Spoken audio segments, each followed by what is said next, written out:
Hello and welcome to the Old Worlds, and this is episode 35, and it's been a while since we recorded, so we're gonna do a brief intro this time. And today we have a special topic, but first let me introduce the almost constant companion of this podcast, Niklas. Hello, and welcome to the Don't Lose Your Owl, an aviary podcast. Yeah, we are the Owl podcast on Twitter after all, so we're the supreme Owl podcast, I would say. And today we are joined by a very special guest, the lovely Mårten Klint. Hello. Oh, please.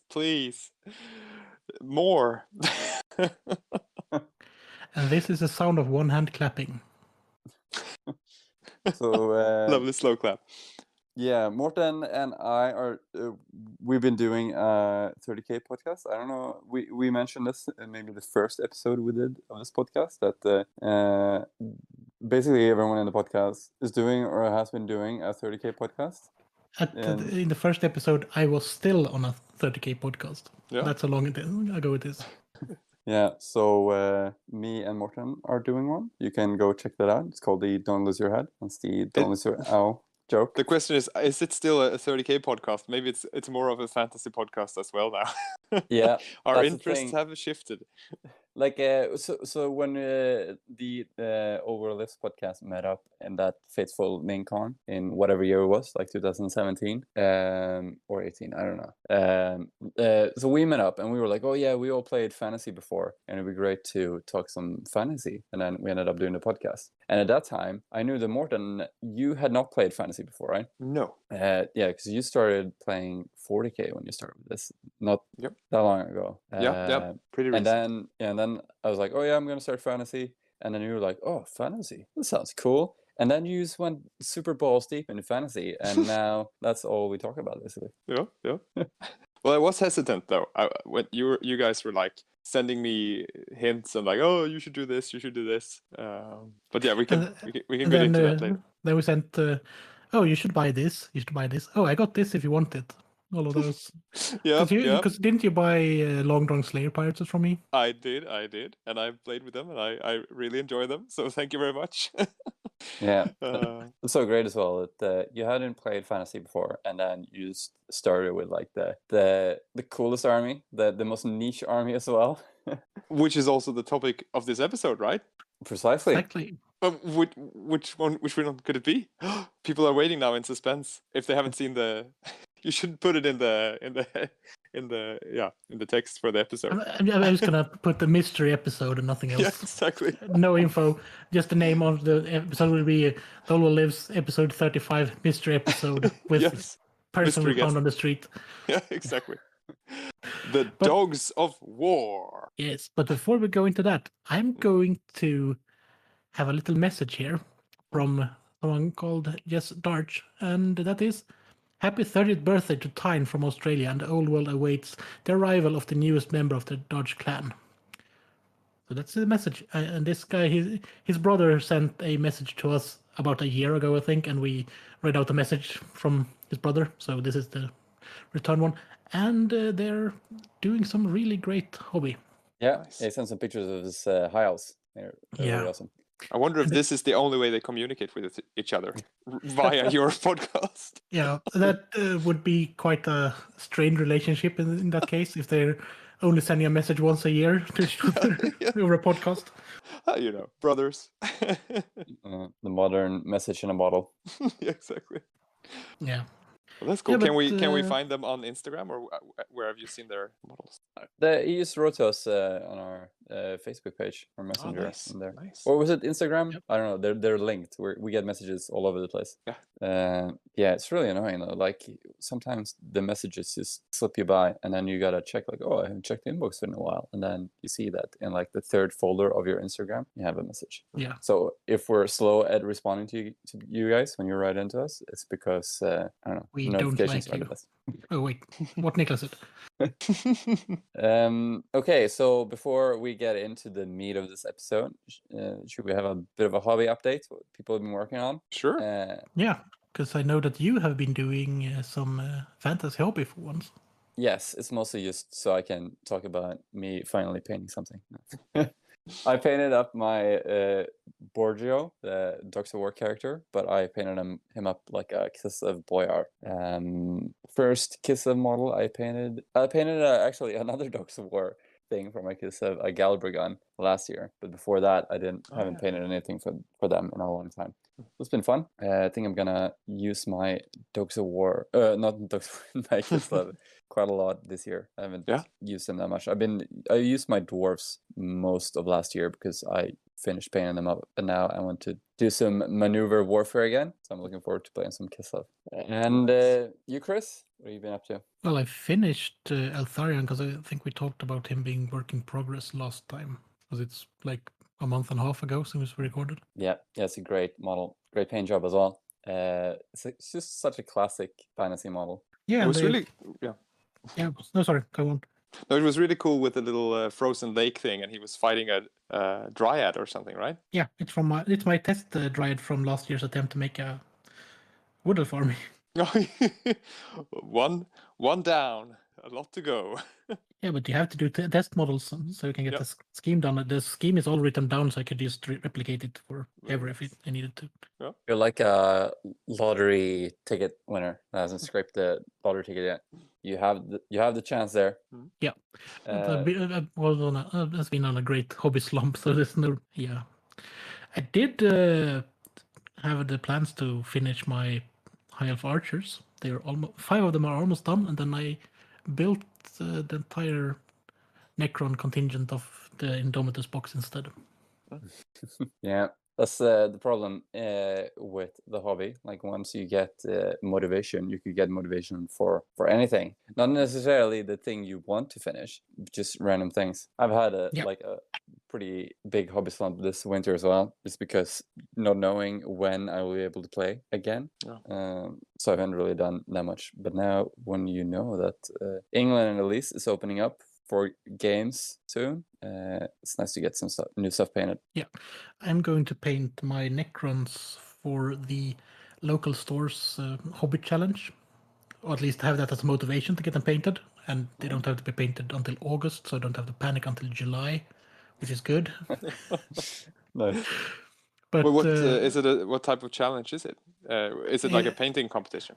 No, it's more of a if you can participate, you paint your models, and you paint a certain points level, you get tickets to enter a raffle. Oh, cool! Oh, nice. And of course, you get bonus tickets if you actually buy models there, but you don't have to buy them from the store. You can buy them or own them from before. Okay. But if you do buy them, you get bonus tickets. It's quite a nice way to support your local store in these troubling times. Nice.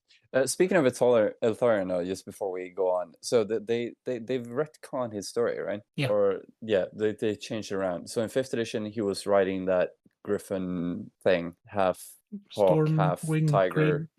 No, leopard. it's a griffin. Yeah, and then he became blind. He was blinded by Malekith, right? Yeah, when he led an entire army of Ivres onto the shores of Nagaroth, lost the entire army, got blinded, and got sent home in disgrace.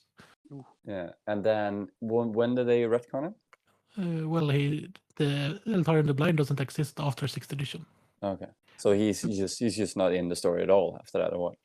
Oh, Eltharion is. The Eltharion the Blind isn't. So what, in 7th edition, he's just riding his thing again? Yeah, there is 2 versions of him in 6th ed. Because you can use the regular... before or after the blind. He's actually in this Chronicles, I don't think of it. Yeah, both of his versions are in the same chronicle. Okay. And then the prince in the Island of Blood box could be used as Eltharion, but he isn't specifically Eltharion, he's someone else. But it's pretty much, it's an elf with a large winged helmet on a griffin. Who else could it be? That's true. It's like, here they are. Eltharion the Grim and Eltharion the Blind. Maybe it's like in Marvel, it's just like a splitting of the universe, and it's just an alternative universe. It's Eltharion the Blind. And it stayed 6th edition, and everyone lived happily ever after. Yep. Given that most of the Storm of Chaos didn't have any ramifications on editions after 6th ed. Yeah. Even the version, you can even see it in the versions of the role-playing game that was released. Because I think in second ed you get the Siege of Middenheim, and Yeah. you get Flarekins and everything. You even get a roaming. What are they called? Those cannons, the hell cannons. You can get a roaming hell cannon in the caverns beneath Middenheim if you're venturing there. And they can sneak. So you can technically be stalked by a hell cannon, which is just awesome. Yeah. I'm playing second edition Warhammer Fantasy Role Playing now. Actually, I don't know if I mentioned that. It's great. I'm playing a half Kislevites, half Empire guy named Casimir, and I freaking love it. It's a great system. Cool. Where are you? Where are you guys in the world? We are south of Middenheim. We're traveling towards Middenheim. Is it just like tons of beastmen attacks all the time, or? We've had one beastman attack, and we beat him off. We were hiding in a church of Seymour, and then the Minotaur just smashed the door open. But we had like a couple of guards with us as well, and then we had this awesome barricade, and we fired 4 crossbow bolts into its face. Just took him out pretty fast. Is it completely pen and paper, or do you use miniatures when you play it? We're doing it online even, so we're using Roll20. Yeah, okay, nice. Yeah, we should do that sometime as well. I think, like a one-off. Yeah, that would be great. Actually, yeah, I need to find a game master, and we could do a one-off. We could even record that. That would be awesome. If you would like to hear us roleplay in the Warhammer Old World, then write in and either offer to be a game master or just say I would listen to that. I would listen to that. I know you can say for sure that no one did that after we offered that last time. So maybe that was because we did that at the end of an episode, but now you hear it before you hear the rest of the episode, so you have no excuses. Well, you have my vote. At least one interest. I'm gonna do a shout out to a guy named Luke in England, who's finished his second Steam Tank of the week, more or less. He finished he did a Von Seppel for the February challenge, and now he's finished an Old Reliable. He should turn to page 102 of the 2004 Chronicle and try out the Steam Tank Demolition Derby. I'm just obsessed with this book now. So much good stuff in this. Well, congrats for finishing that Steam Tank. I've seen it. Looks awesome. Yeah, and as a reason for this shout out is that he's still writing articles about the old world for the Hobby Room blog these days. So. All right, Mårten, you are a guest. Tell us what you've been up to lately. Have you been painting any birdmen? No, they're on my to-do list. They're half painted. They're halfway there. So I sold Mårten some birdmen 2 years ago now. I got them quite early in my Dogs of War army. I have a pretty big Dogs of War army at the moment, right? It's been growing steadily. And then this year we said that, I think it's time to start a new army. I'm ready for my second fantasy army. And I had a lot of different ideas, but I ended up going for Chaos and Nurgle Chaos, to be more specific. But since we're a nice, friendly gang, I'm doing sort of all kinds of chaos. So I will have a mix of demons, beastmen, and warriors of chaos. Yeah. So we're mentioning your group is playing 8th edition? Yes, we are. I've understood that there is some conflict between preferring 6th and 8th edition. I don't know. I've just had that feeling from talking to some people. I'm gonna be very, I've seen benefits of both editions. I would say I'm gonna be diplomatic here. But our group opted for playing 8th edition because we thought that they released more stuff for 8th edition, and we wanted to play with big monsters and stuff. Although I see definitely things in 6th edition that I would like to incorporate also. So I don't know. Maybe they will solve that when they bring back the old world, and we will have a new perfect rule system which everyone likes. When I bring back the old world in 10 millimeters. Oh yeah, it's probably gonna be completely different. Yeah, but your group is pretty relaxed about what you're playing because you're using the Armies project stuff. Yes, probably someone will say now, like, what? Well, there are no Dogs of War in 8th edition. Yes, well, exactly. You guys are using the Army project, and that book is really cool. Yeah, but definitely needs to be like everyone needs to be on board with it because it's still a fan-made edition. And there are things in there that I don't agree with, and some things that we have house ruled against and stuff. So it's just good to have that. Yeah, but the alternative would be using the 6 Dead Chronicles list. Yeah, and I So- don't know how that would do in 8th edition. Well, it works, but you would probably be at a disadvantage. Yeah, probably. Yeah. No, but it's been good. It's been good. But so at the moment, I've been painting Chaos, and we said that to start things off, we would have a 500-point game, which we actually had yesterday. And for that, I had painted up a Exalted Hero, a Chaos Chariot, and 15 Plague Bearers. What is that thing that they're coming out of? Like you made a Unifiller, and they're like, I can't make it out if they're coming out of a bear or a log or a. It's supposed to be a tree. I'll put up nice pictures when I'm completely done with it. I'm gonna put pictures on my Instagram or our Instagram, I guess. It's like DLYH pod on Instagram, right? Which I haven't used in ages, but now I thought like I'm getting back in. Yeah, I'm gonna start using this again. So we shared that Instagram on our stories, whatever they call it, on Instagram the other day. Oh, sweet! Then you can already one of the see images.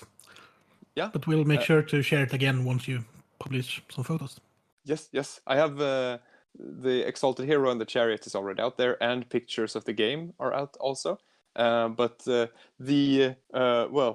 it's I sort of wanted to replicate the miracle of birth. So it's a tree that's sort of spawning these plague bearers in a way, like they have corrupted nature in a way, and now demons are crawling out of it.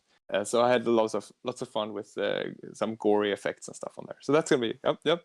That was fun. Nice. Yeah. I could definitely see that they were coming out of something, but I wasn't sure of what it was. If it was something living or. Yeah, I made a tree out of clay. I was like, okay, I'll try it. Maybe it'll just look like a turd, but I'll try it out. And then I'll make this sort of gash, shall we say, where they can crawl out of. And I just tried it out, and it turned out a lot closer to reality than I I'd thought. It is now a very disturbing model, but it's sort of a way to psych out my opponents in a way. Like, well, it also works if it's a massive turd spewing out plague bearers. That could also work. Yeah.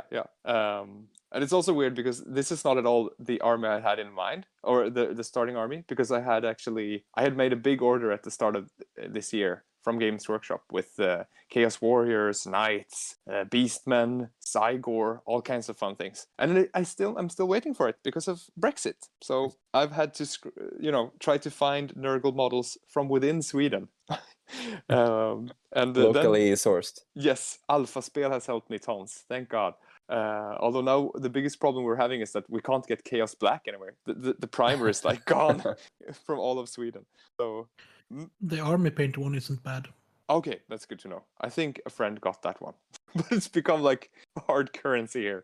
So yeah, that's what I've been doing. I'm likely going to talk about the little game we had on our podcast in the future. So we'll see. All right, should we get on to the topic at hand? Maybe put a word from our sponsor in between here. Oh, nice. Mengel Manheim Manflayers. Hi, I'm Mengel Manflayer, CEO and owner of Mengel Manheim Manflayers. Thanks to shipping error, we're overstocked in manhives of all shapes and sizes, and I'm passing savings on to you. Keep warm with a nice arm scarf. Decorate your ballroom with a set of nice buttocks. How about a full human carpet in the living room? Whatever your manhide needs may be, come on down to Mengel Manheim Manflayers for great savings today. Okay, the Dogs of War, and let's just start with where the name comes from. So it is most probably right from the Shakespeare play of Julius Caesar, when Caesar says like, "Cry havoc and let's slip the Dogs of War." Yes, that line. So Dogs of War is like the beasts trained for war, and when you release them, all hell breaks loose, and they just tear shit up. There's also a novel written in the 60s, I think, of some mercenaries, some European mercenaries that are sent to Africa to stage a coup or something. I haven't read the book, but that book is called Dogs of War, and it's like it's about mercenaries, and that's like a strong link to where the mercenaries and Dogs of War are linked. So the Dogs of War, they had their first book in 5th edition, and before that, in 3rd edition, there were like regiments of renown, or were they called regiments of renown, or like regiments of legend or something? I know Bugman Rangers were in one of those boxes. There were, I think, the Man Flayers were had a release earlier than 6th edition as well. Yeah. I'm not sure if they work the same way though, and I'm not sure actually, like in 5th edition, if they had White Dwarf articles about these regiments before that they collected. But in 5th edition, they had an army book with the regiments of renown. I don't think they had any generic stuff in that though, like they do in the 6th edition book. But that book is hilarious. I mean, 5th edition or 4th edition, they're pretty comical in a lot of ways. And the Dogs of War book is awesome. There's just like little bits of commercials for the different regiments of renown. It's just a great book to read, and I think that Stallman wrote most of it. I wonder. Oh, I think because Matthias in the Armies Project one, he has a lot of those little funny. That must be from that book then that he's taken that. Yeah. Right. So we're going to be talking mostly about Dogs of War and 6th edition now, although Mårten will probably tell us a bit about how they work in 8th edition. Just give some when there are some changes in the Armies Project thing. Might just mention it a bit. Yeah. So Dogs of War in 6th edition was released first in White Dwarf, and then they were collected in the 2002 annual, and then it's also published in the 2004 Chronicles or annual, I guess. There's 2 of them. And it's Alessio Cavatore that redid the list a bit, and it's funny in this list because it says like that it's part of the kept publishing it in the annual and didn't really release it as its own thing. It's a bit strange. I guess it would have been a pretty short army book, but it'd be nice to have just like a book of Dogs of War instead of just lugging around this. It's not a big book, the Chronicles, but it would be nice to have it as a standalone. Yeah, trying to find it in the middle somewhere. Yeah.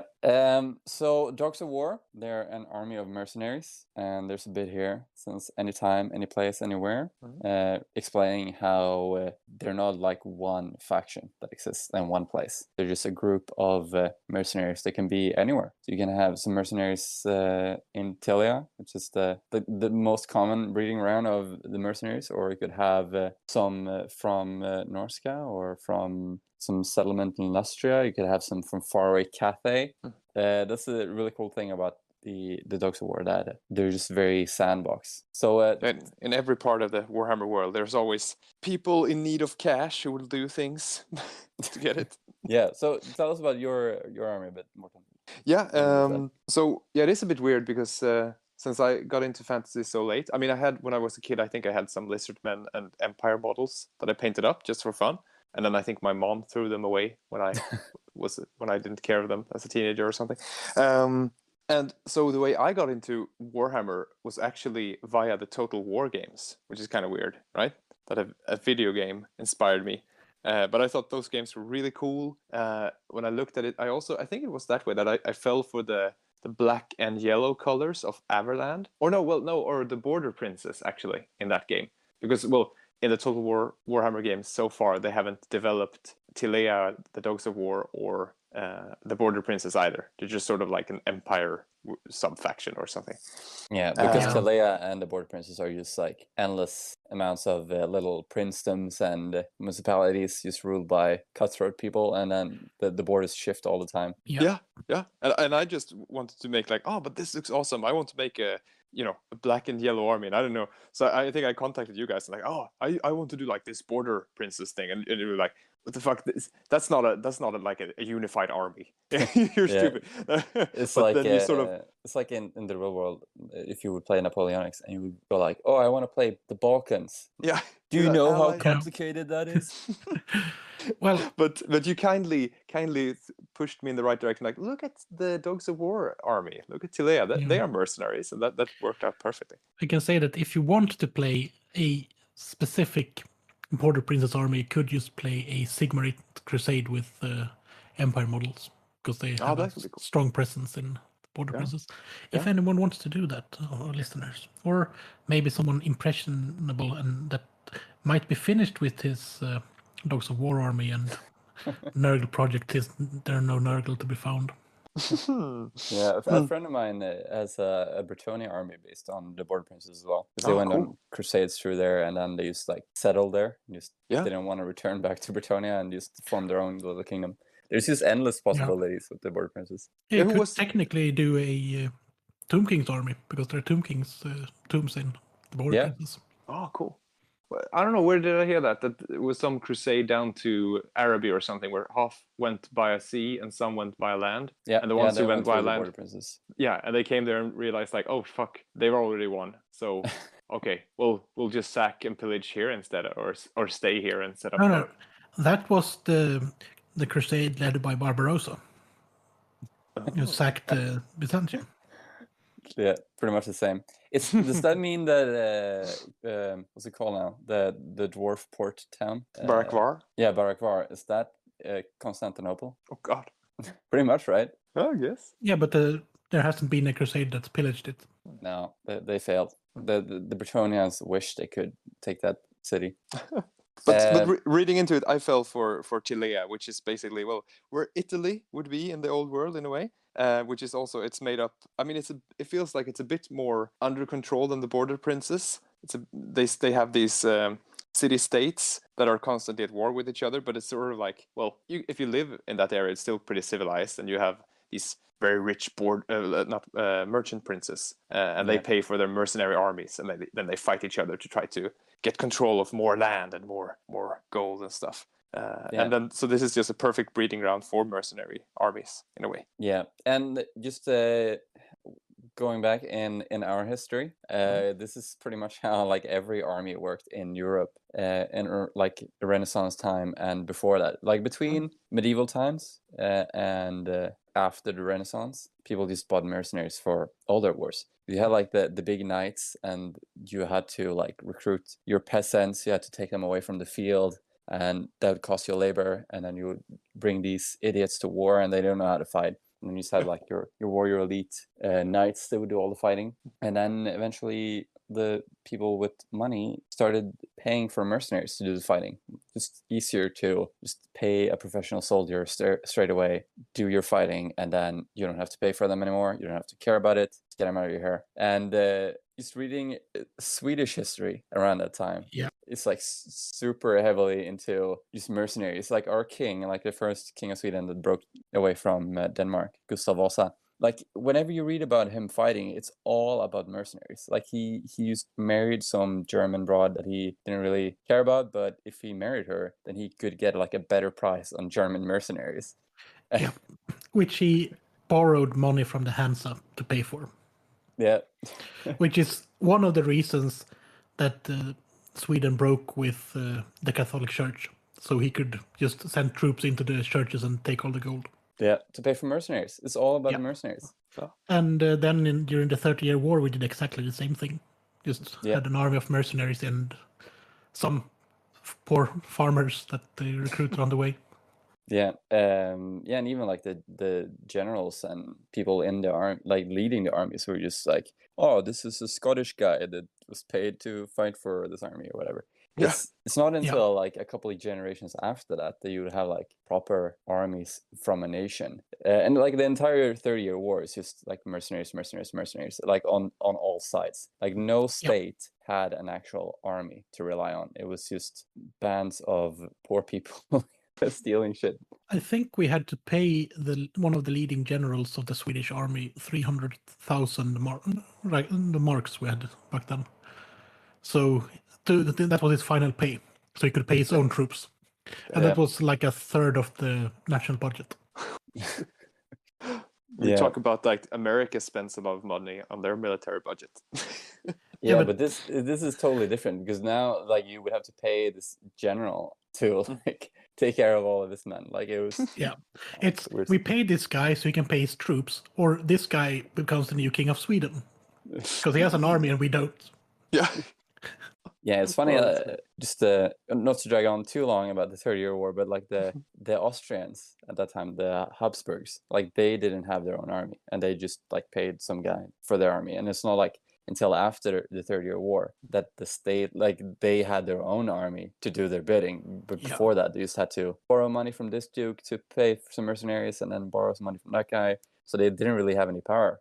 Yeah, and then their most popular general, that was actually one of the few that were winning battles, got assassinated by the emperor because he was too popular. Yeah.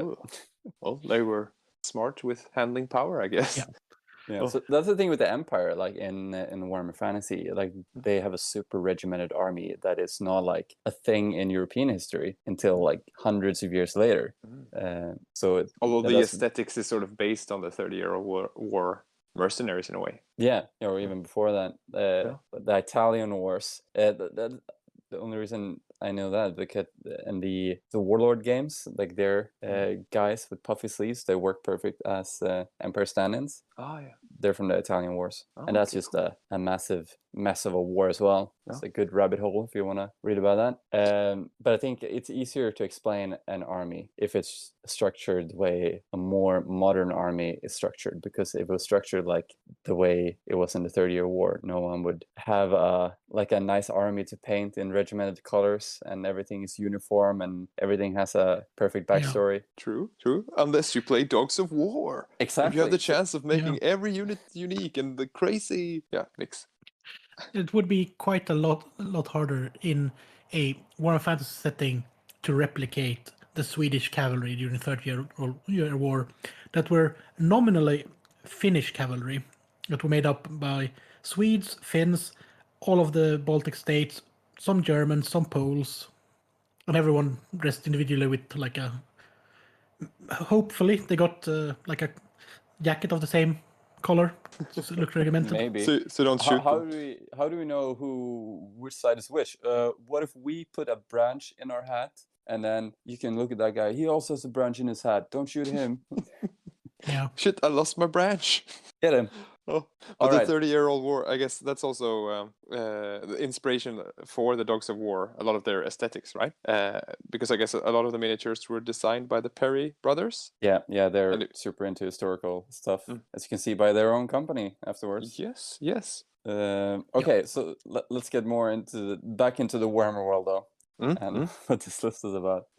Yeah, I think that's we have the setting sort of for where they are, but they could be from anywhere, and they're mostly made out of humans, but you also have like dwarves and halflings and ogres and stuff in here. Yeah, so the list itself is made up of two parts. So you have like one generic part, which is just like regular characters and all the basic troops. You do have some ogres and halflings and even Norse marauders and stuff. And then you have the regiments of renown part, which is just named regiments with special rules and stuff. Yeah, the first part is basically representing the city-states and not the particular flavors of the renowned regiments.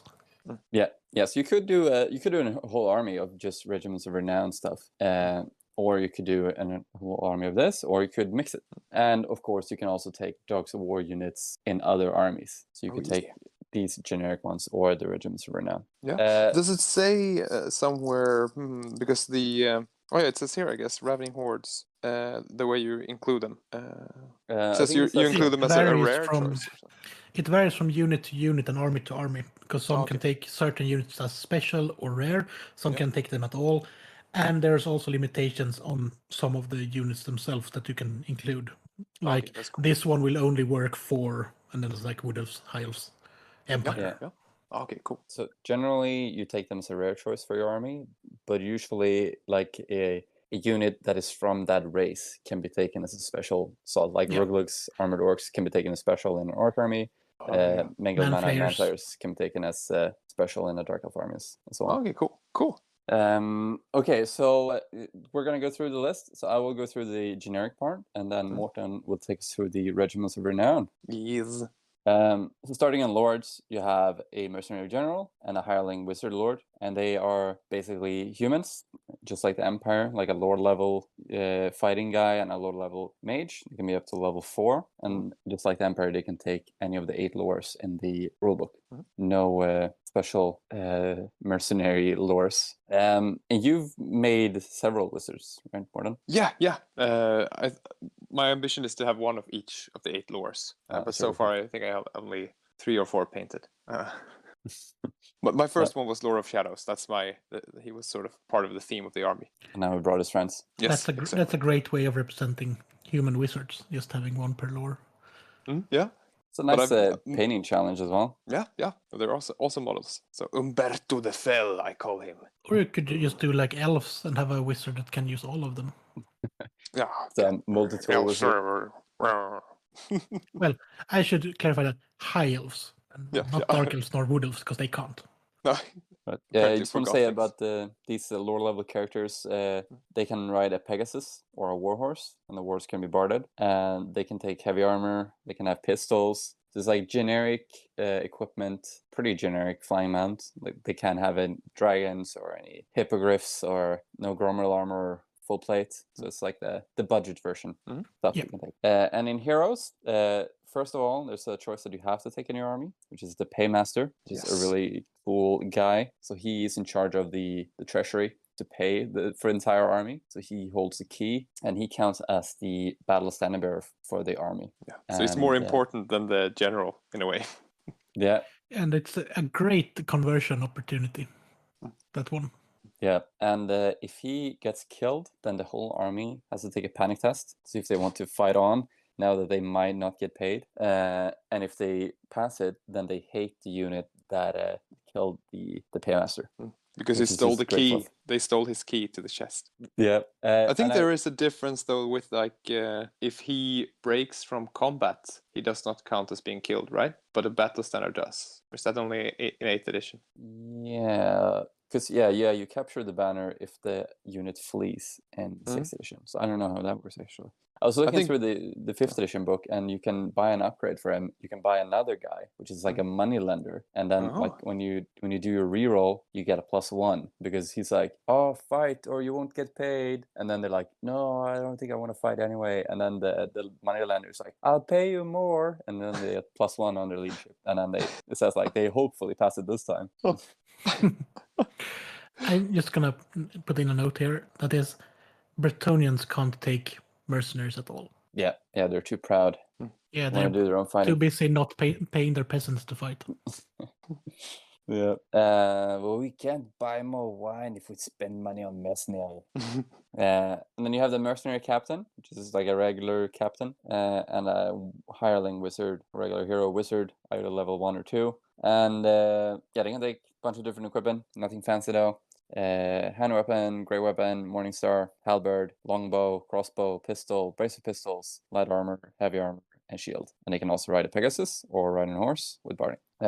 You must have the Paymaster in your army. Yeah. I run my Paymaster with a brace of pistols because it looks so cool. Bang bang. And while we're talking characters, the magic item list is quite limited for the Dogs of War. Yes, that is true. Just like with Kislev, you can only take the generic magic items, which is pretty lame. On the other hand, you can get quite decent stuff in the Regiments of Renown part of this list that makes up for it. Okay, on to core units. The first unit is pikemen, which is the bread and butter of a mercenary army. So pikes are longer than spears, and you can fight in up to 4 ranks with pikes, and they strike first. In the charge, they are turn that they are charged, and if they are charged by cavalry, they get +1 strength. So you don't want to charge these guys. They're quite expensive though. When I was looking at this, they're 10 points each. Yeah. I don't know what a spearman is. And then I think spearman in the Empire list is like 6 points. Yeah, but that's the difference with the Dogs of War. They're not as... I don't think they're quite the same level as the Empire book that is based on in the edition itself, instead of having... This is just going to look and feel like the old army that we had before. Yeah. So there's other units in here that are good though. I think like the pikemen, which are supposed to be the basic unit, are just not super worth their points. I mean, they're nice and they're very defensive. I think it's awesome that I have 2 units, I think, of 20 of them, just 5 wide and 4 deep. And then it's great because all of them, if I'm charged, all of them can fight, which is great. They tend not to do that well, but maybe that's because they come up against better things. So I do think they need a bit of a buff because they're still only strength 3 and stuff. But are you using heavy armor on them? No, I'm not. I only run with light armor, but that's more because the models I have. I use Paraminiatures models from their War of the Roses range. They work perfectly. They have very nice, very long pikes, and they don't break easily. I haven't broken a single pike yet. I'm happy about that. Especially in 8th edition now, like they'll take a lot of beating because you get to fight with several ranks. I think that's the advantage in 6th edition, I guess, that the guys fighting them usually only strike with like 5 or 6 attacks, and they get straight back with all 20. Yeah, that is crazy. And maybe they are worth it. I just haven't seen many of them, or the pikemen you see are regiments of renown. Yeah, I mean, it is in a way, because when we come to them, the regiments of renown are cooler, right? So you want to have them. All right, next basic core unit is crossbowmen. 8 points for a guy with a crossbow. Not too bad. Crossbows are good. Yep. Not much more to say about them. No. I mean, yeah, it's like all shooting though in fantasy. I feel like it never does as much as you want. At least not when you have humans. Oh yeah, I'm gonna shoot you with all these crossbows, and then, but it's long range, and there's some cover there, and Yeah, and it's quite noticeable that you're not playing Wood Elves that often. Yeah, that's true. We have one in our group that does. Against him, it would be nice to get rid of those pesky little skirmishers running around. Well, that's also hard to hit, though. Speaking of skirmishers, the unit that I think is the best core unit, duelists. So these are just brigands, no good people hanging around in bars that are rounded up to do some fighting, and they are weapon skill 4, pretty good for a human, and then the rest is just human stats. They have initiative 4 as well. And they are 5 points, so they're really cheap. And as I said, they're skirmishers, so they can just move around all over the place, and they can have shields, additional hand weapons, or pistols, and throwing knives. So yeah, I think these guys are really scary, especially pistols, because I have a unit of 8 of them with pistols, and they're perfect at being annoying because you could run them around and shoot stuff, and then run away and shoot stuff. Or when they charge in, because they get an extra attack. Also. Like when they charge in, they get to use their pistol strength 4, and they have weapon skill 4, so they're pretty and initiative 4. So so pretty good in close combat. And also, if they get charged, they all get to shoot their pistols, which is pretty scary. Yeah. And these are, as Niklas said, you could use them like just the local scum that's been rounded up to fight for, or you can use them as a great conversion of target if you want to, because you can have them as scum, you can have them as a regiment of skirmishers, you can have them as adventurers. You can use your Mordheim warbands to represent them if you want, pretty much. Yeah, you can model up your role-playing gang. Yeah, there's just endless opportunities with these guys. They're really cool. I mean, it could go from, as you say, the real low-life thugs to, the masterful duelists of Tilea that are like, in this glorious outfits that are like, I just go around dueling people and I've never been defeated. Ching, ching.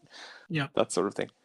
Yeah. So you have something between a bad version of Sorrow and what is it called from Princess Bride? Yeah. No, I don't know. Then we can move on to the heavy cavalry, right? I was just going to say that the Empire Militia box was perfect for duelists, but that box is hard to find now. Yeah, that's harder to find than Chaos Black in Scandinavia. Yeah, apparently. All right, next core unit is the heavy cavalry. It's a great unit because they start off pretty cheap, and then you can just build them how you like. So they start at 19 points, and they're just basic humans on horseback. Start with hand weapon, lance, heavy armor, and shield, and they can have barding for 2 points. So you can start them off and have them move 8, or you can put some barding on to make them heavier and move 7, depending if you want medium or heavy cav. And they're just good value cavalry. Like my Kislevites cavalry is 24 points instead of 19. Yeah, and silver helms are also more expensive, and they don't come with the heavy armor or shield as standard. Yeah. So there's great value cavalry. And it says here in the little fluff section here, cadet sons of nobles from Bretonia, the Empire and Tilea, formed the shock cavalry of most mercenary armies. Kislevite winged lancers are sometimes employed and are much renowned for their swift maneuvers. That's cool. Yeah, basically they didn't take their barding. They're faster. Yeah. And then the next unit is the light cavalry, and they started at 11 points, and these guys are super sandbox. Yeah. they started with just hand weapon, so they can just be super cheap cav. You can give them spears for 1 point, bows for 4 points, and shields for 2 points. So you can build them as you like. Spears are great. You get +1 strength, so they're strength 4 in charge. Or you can have them as bow and just harass people. They're only ability skill 3 though, so they won't hit that many things. But they're 11 points per model plus the bow, so there's 15 points. So still quite cheap for bow-armed cavalry. Yeah, definitely. But all depends on what you wanted to use them for. Yeah, and that they're fast cavalry. Yeah. I don't have any of these yet, but I really want to get some. In the armies project, he has added an option for them to take. I don't know if it's instead of bows, but they have like light crossbows instead. Oh, cool. It's kind of cool. So it's not move or fire, but it's like strength 4 and range 18 or something instead. I think it's kind of cool. And for more on these 2 cavalry units, see our Tacticus on heavy and light cavalry. Yeah, I think the cavalry is really good in this list. I'll definitely take those and duelists. Okay, moving on to special units, and now we're getting freaky. We get ogres. They're 35 points per model, and they're move 6, weapon skill 3, ability skill 2, strength, toughness 4, 3 wounds, initiative 2, 3 attacks, and leadership 7. Massive, ferocious, resilient, and not too bright. Ogres make perfect mercenaries. Their ability of eating practically anything means that they are also easy to maintain. Throwing that old piece of wood and going. Yeah. And speaking of ogres, most of the Ogre Kingdoms books for 6th edition can be used as mercenaries in this way. Yeah. Even the equivalent unit of ogres, the bulls from the core part of the Ogre Kingdom book. Yeah, and I actually think like all of their units are better than this unit. Yeah, because the standard unit is better because you can have more upgrades for it with the command and a lookout Gnoblar, which is quite important. Yeah, so if you want ogres, just have a read through of the Ogre Kingdoms book and just port those over. Yeah, because then you get the special rule of bull charge as well, which you don't get with the regular ones in the Dogs of War book. Well, they just cause fear. Yeah. But you can give them 2 hand weapons for an extra attack, or a great weapon and light armor. Yeah, you can pimp them, but not as much as the true guys. I have a unit of 6 with great weapons that are very nice to use. Oh, nice. They can smash most things.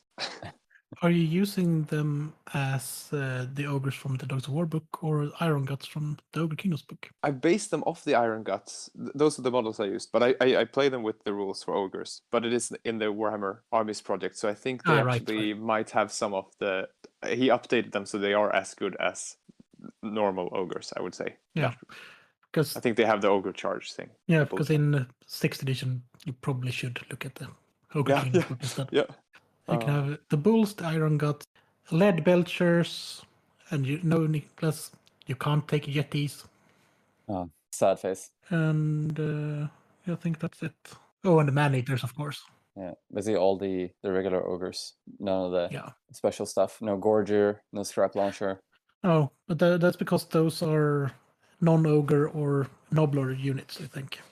That's the reason for it. All right, next special unit, dwarves, and these are Sandmark's unit of dwarves. Started with hand weapon, light armor, and they can have great weapons and or crossbows, and they have heavy armor and or shield. And they're basically dwarves. Yeah. Strength 3, so not elite dwarves, it's regular dwarves. Leadership 9 though, as you would expect, and they get to flee and pursue 2d6 - 1, and they hate orcs and goblins of all types.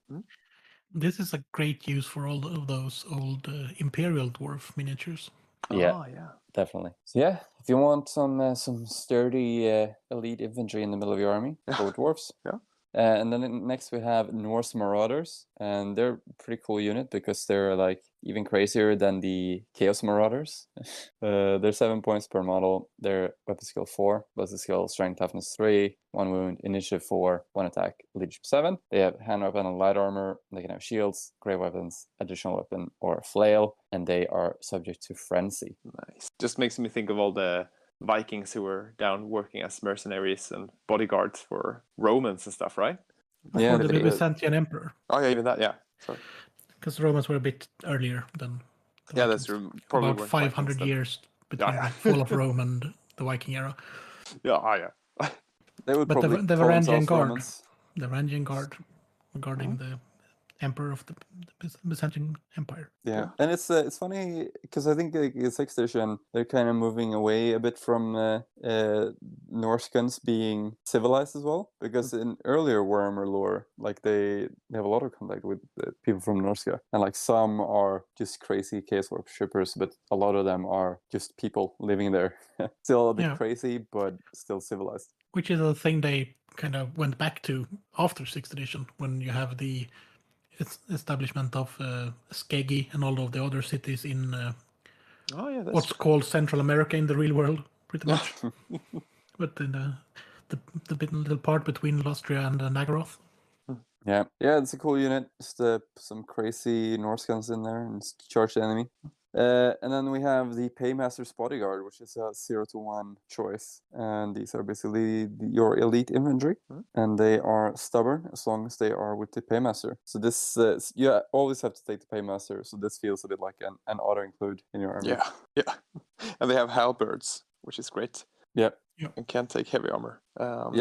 There's a difference there. In the Armies project, he has changed it so that they are actually strength 4 base. So then they become strength 5 with halberds. I don't know, maybe the reasoning is that they are they do a lot of heavy lifting or something. Maybe they're just from Craze or something. They're like white lions who just snuck away, took up service. Maybe there's a power creep between 6th and 8th. That could also be a thing. I don't know. I very much enjoy this unit. Yeah, it's they're great. Also a great conversion opportunity to build the coolest unit for the Paymaster. Yeah, I don't know. The great swords they're strength 3 as well, right? Yeah, they're only strength 3. That's right. Yeah, it would make sense to have them strength 4 for your one elite unit. But yeah, I think they're really cool. As I said, great conversion opportunity. You just have like the most elite unit, the most lavished, and like everyone else is just dirty and muddy, and these guys are just pristine. Yeah, guarding the pay chest. And then the last special unit, also 0-1 choice, Halflings.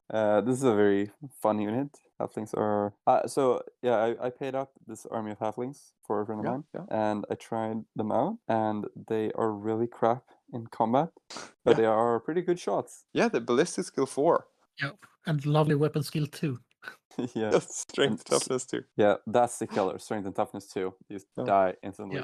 They're initiative 5 though, and leadership 8, which is leadership 8 is really good. And they're 6 points, and you get a bow, and they're as I said, ballistic skill 4. So it's cheap, good ranged unit. Shame you can only take 1 though. Yeah, that's right. You got the lovely special rule for them at least. Yeah, they can move through woods without penalty. Yeah, that's really great in 6 actually. Yeah, there's pretty much those and the entire Wood Elf army that can do that, and some beasts, I think. In the Armies project, there is an option to make them skirmishers. So I have a unit of 12 of these guys that I use as skirmishers with bows. Nice. But yeah, just fun to have different races, right? Yeah. A real melting pot. And speaking of pot, I'm gonna just skip to that first. In the rare courses, another halfling unit, the halfling hot pot, which is 50 points, and it works like a stone thrower, but instead of throwing a stone, they're shooting off a pot of very spicy soup or something. The halfling food is not to mess with. Yeah, range 36 and it's strength 3 with no armor saves. It's crazy. You could melt away some Chaos Knights pretty easily.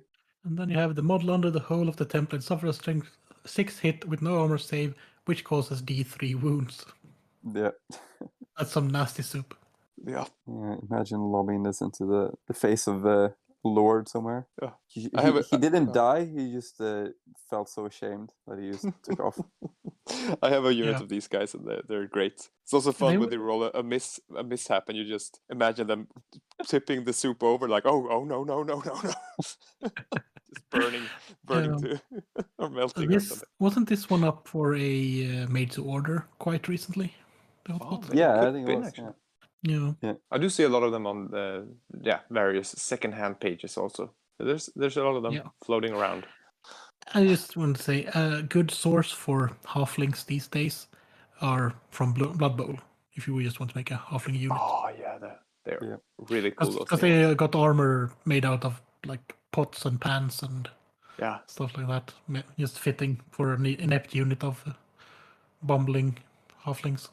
Yeah, I did find my guys are also made for like fantasy football, but they're from a company called Black Scorpion Miniatures, I think.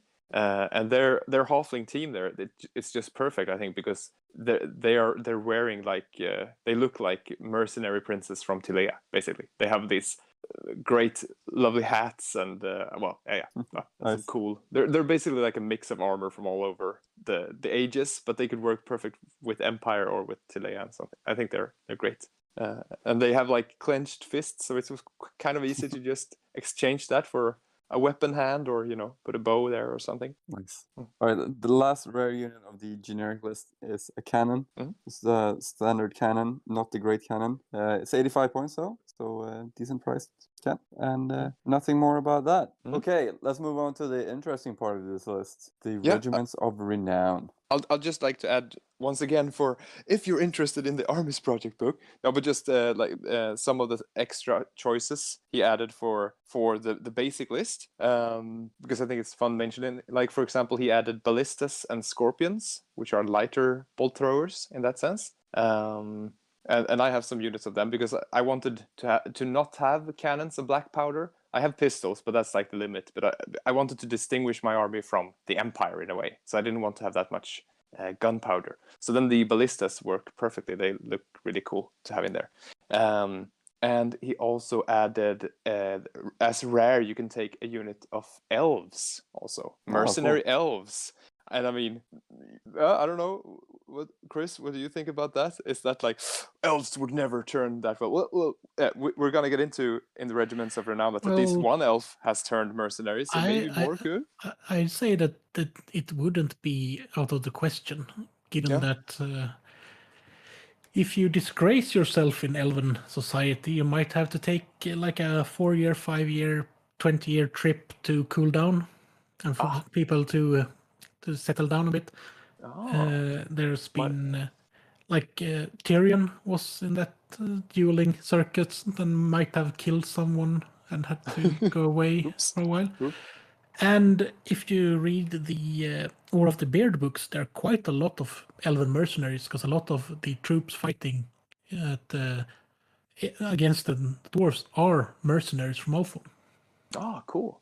Oh, that's interesting. I mean, it's also a great unit for conversions again, because it's like, what type of elven mercenaries are these? Are these? I mean, they could be from all over the place, basically. In the 5th edition Dogs of War book, there's actually a picture of elven mercenaries, but they're not in there. That's also, I think when they released the Plastic Giant, they released rules to take them in Dogs of War armies. I'm not sure if that was at the end of 6th edition or was the beginning of 7th edition though. But you can take the Plastic giants. Giant was released in 6th edition. Yeah. So they definitely released a White Dwarf article that you can take that as well. Oh yeah. I have a giant in my mercenary army, so that's good to know. The slave giant version, that was one of the versions you can build from the plastic kit, is in the Ogre Kingdoms book. So that's a good reference for when it was released. Oh, nice to know. I think in the Armies Project there's also heroes from, like, you can have a hero that is a dwarf, a Norseman, or a elf, but then he added a special rule called racial distrust, that they can only join their own race, sort of thing, or be joined by a captain from the race. But that's kind of cool. So you could have you could make up your own elf mercenary captain sort of guy. That's cool. Why is he there? Why is he leading these elves in the old world? Who knows? But let's go into the regiments of renown. Yes, let's have another word from our sponsors, maybe. Yes, let's start with that. Is it a bird? Is it a man? No, it's a bird, man. Are you tired of harpies harassing your artillery park? Can't wait to get those bat swarms out of your hair? Have you headed up to here with all those pesky furies attacking your flanks, only to fly past impassable terrain as soon as you face your cavalry to deal with them? No more. With the Birdman of Trassa, you can have your own annoying flyer unit to deal with all of this, and more. So swoop into our office today and get a quote. Yeah, so the regiments of renown. Well, the thing that these units have in common, so they're special units of some kind.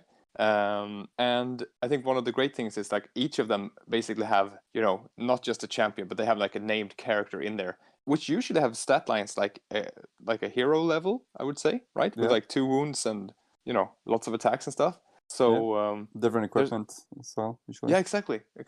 There's a lot of flavor here. I don't know. It's weird. Do you guys know? Because I have the annual 2002, and you just have the units here, but there's no explanation of like their background. Although in the Armies project, they have a lot of background. Yeah, it says in the pre-phase of this list that like they only put the rules in here and they didn't put the backgrounds in, but you can still get hold of the 5th edition book where all the background is. Yeah, that's okay.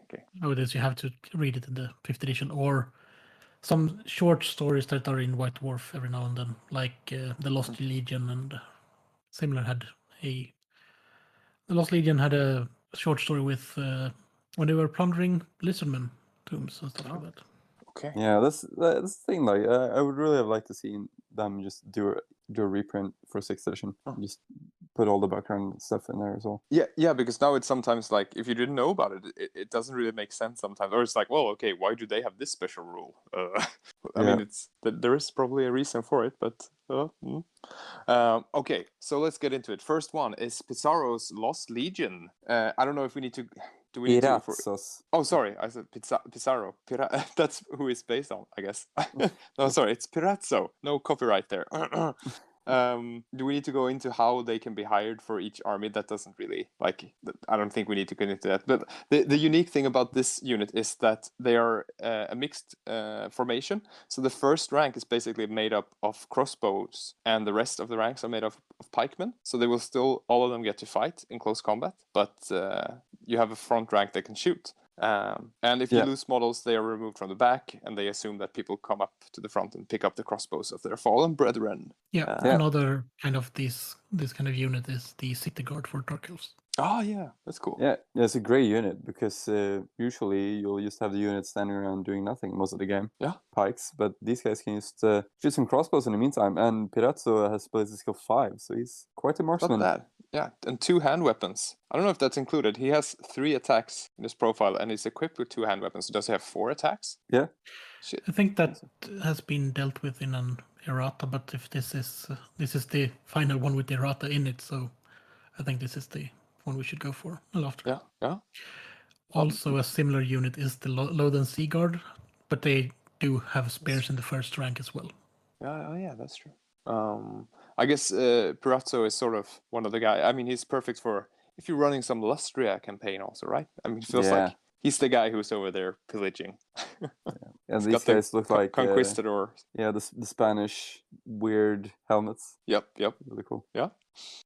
Next unit is Rico's Republican Guard, or Rico, maybe. Rico. I always say Rico. I always think of Starship Troopers when I read about this.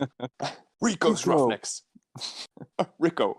So Rico. So these guys are pikemen. I think the only difference with these guys is that they come with heavy armor, and they are weapon skill 4. So they're a bit better than regular pikemen. They have lovely models also that I haven't got my hands on yet, but I really want to have a unit of these. I think it's a nice thing is that the Armies project, he distinguished them further that they actually have full plate armor. So they're like the only pikemen who have 4+ armor.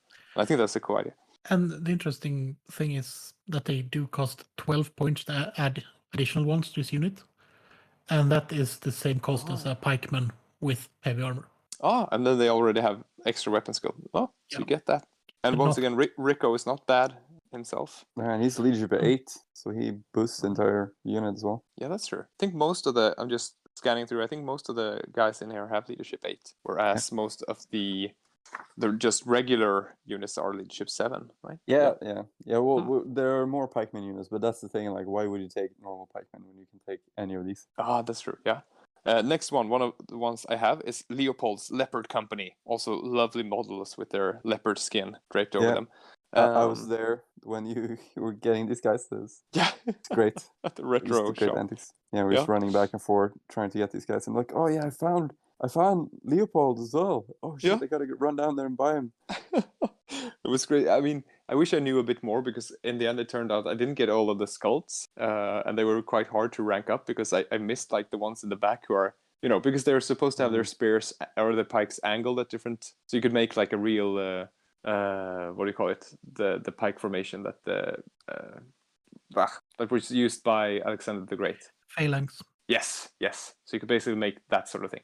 But these guys are great. They're not as high in weapon skill, but they have immune to psychology. Yeah. That's because They're fierce. Yeah, they protect the leopard god of Lucini, that temple. That's what they got.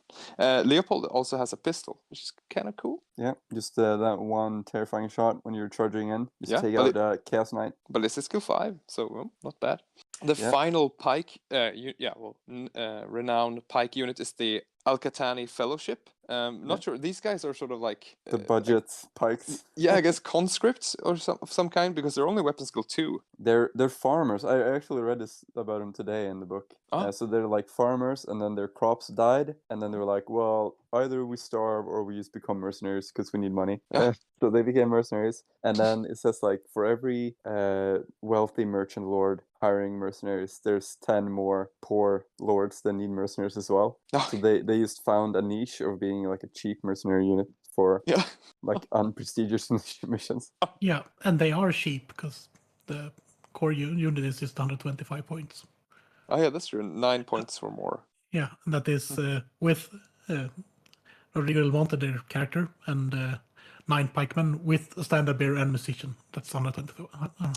That's true. That is true. And I mean, I guess you could argue that normal pikes are weapon skill 3, so they normally hit on force anyway, right? So if you're weapon skill 2, would it be almost the same in close combat? Yeah, they get hit more easily as well, but they do strike first because they have pikes. So and they're also a good way to just have a unit that you can put in the way of something nasty.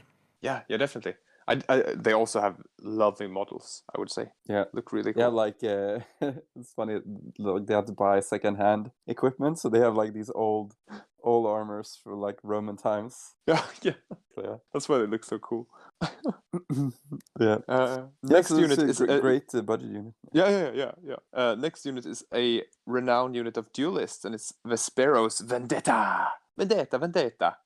And these guys, they look really posh, I would say. They look like the nice big puffy sleeves, like, oh, I go around challenging people in duels. Yeah, and then slapping Vespero, their gloves in the face of someone. exactly, that's exactly what they're doing. But Vespero, he has his scary skull mask, grimacing death mask. Ooh, scary. But they're good. I mean, just looking, I think they have the duelists are the same as they have weapon skill 4 and initiative 4, so that's not different. They have 2 hand weapons, and they have throwing knives and cloaks. Cloaks! What are they? They basically give a 6+ armor save in hand-to-hand combat. Yeah, they just use them to flap around their opponent's weapon arm and just try and disarm them. Yeah. It's only a 6+ save though, so they're not very good at it. No, not really.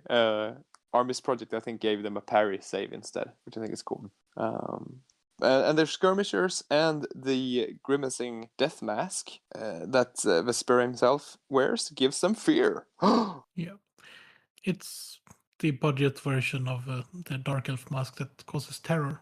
Oh yeah, try to copy it. But Vesper is sort of like a junior assassin, I guess, in a way. He's got very high weapon skill and initiative. Yeah. He wants to be one of those pesky elves. Yeah, he's only quite a few points short of Shadowblade in every stat. Just a few. Then we got the Marksman of Miragliano. So that's great because you have crossbowmen, but they're ballistic skill 4, and they come with light armor. I think that's their thing. And they can hit every man able to pierce a coin at 300 paces. Oh yeah, not bad. Ask for Captain Damark at the sign of the crooked crossbow.